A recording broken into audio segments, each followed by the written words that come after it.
رمضان کا مہینہ آنے سے پہلے ہمیں اپنے آپ کو عبادتوں کا اور دعاؤں کا اہتمام کرنے والا اپنے آپ کو بنا لینا ہے، اور دعا یہ مومن کا ہتھیار ہے، اس سے اپنے مسائل کو حل کرنا ہے۔ اسی سے متعلق ایک اعلان یہ ہے کہ آج ایک کتاب آئی ہوئی ہے زاد مومن۔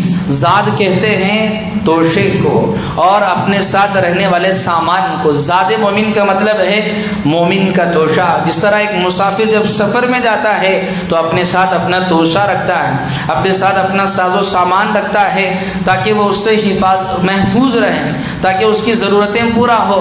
اسی طرح ایک بہت بڑے بزرگ گزرے ہیں حضرت شیخ منیر احمد صاحب رحمۃ اللہ علیہ، قریب ہی میں جن کا انتقال ہوا ہے۔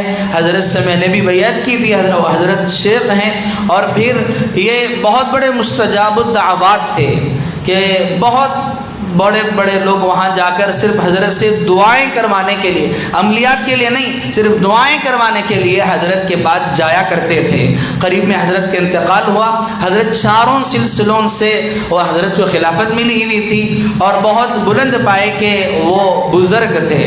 حضرت کی کتاب ہے زاد مومن۔ حضرت نے اس میں ساری سنتیں، انسان کی پیدائش سے لے کر موت تک کے جتنی چیزیں، اس کی ساری سنتیں اور جو مسنون دعائیں، کہ جس طرح دعا انسان مانگتا ہے تو مانگنے کا بھی ایک طریقہ ہوتا ہے کہ کون سی دعائیں مانگی جائیں، اس کے متعلق یہ ساری دعائیں اس کتاب میں موجود ہیں۔ تو ایک مشہور عالم دین نے حضرت کی قرآن و حدیث سے جو دعائیں ہیں اور حضرت کی جو دعائیں ہیں، ان ساری دعاؤں کو ایک ساتھ جمع کیا ہے، اور یہ ایسی دعائیں ہیں کہ جس کے بارے میں احادیث میں فضیلتیں آئی ہیں، ان الفاظ سے مانگنے پر دعائیں کے جلد قبول ہونے کی بشارتیں آئی ہیں۔ اس طرح کی ساری دعائیں حضرت خود مستجاب الدعوات تھے، حضرت نے اس کتاب میں جمع کی ہیں۔ یہ بہت سارے لوگ اس سے فائدہ اٹھا رہے تھے، یہ صرف عربی زبان میں تھی، لیکن ابھی اس کی ضرورت محسوس کرتے ہوئے ہندی، انگلش، رومن انگلش میں، اردو میں، ان ساری چیزوں میں اس کتاب کو چھاپی گئی ہے۔ بہت کم قیمت میں دستیاب ہے۔ یہ اصل کوئی کمانا نہیں تھا، بلکہ اس سے لوگوں کے مسائل، کہ لوگ اپنے عقائد کو خراب کرنے کے بجائے وہ اپنے مسائل اللہ سے حل کرنے والے بنے، اس کے لیے بہت ہی مختصر قیمت میں انہوں نے ایک کتاب چھپوائی ہے۔ الگ الگ طبعات کے حساب سے الگ الگ قیمت ہے۔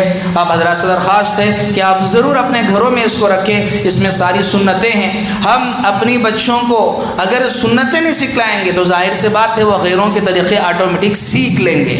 اس میں بچوں کی غلطی ہے، چونکہ بچوں کے اندر وہ سیکھنے کا مزاج ہوتا ہے، وہ آٹومیٹک سیکھتے ہیں۔ ہم ان سنتیں روزانہ پڑھائیں اور اس کا اہتمام کروائیں۔ تو لہذا آپ حضرات سے درخواست ہے کہ آپ اس کتاب کو لیتے ہوئے جائیں۔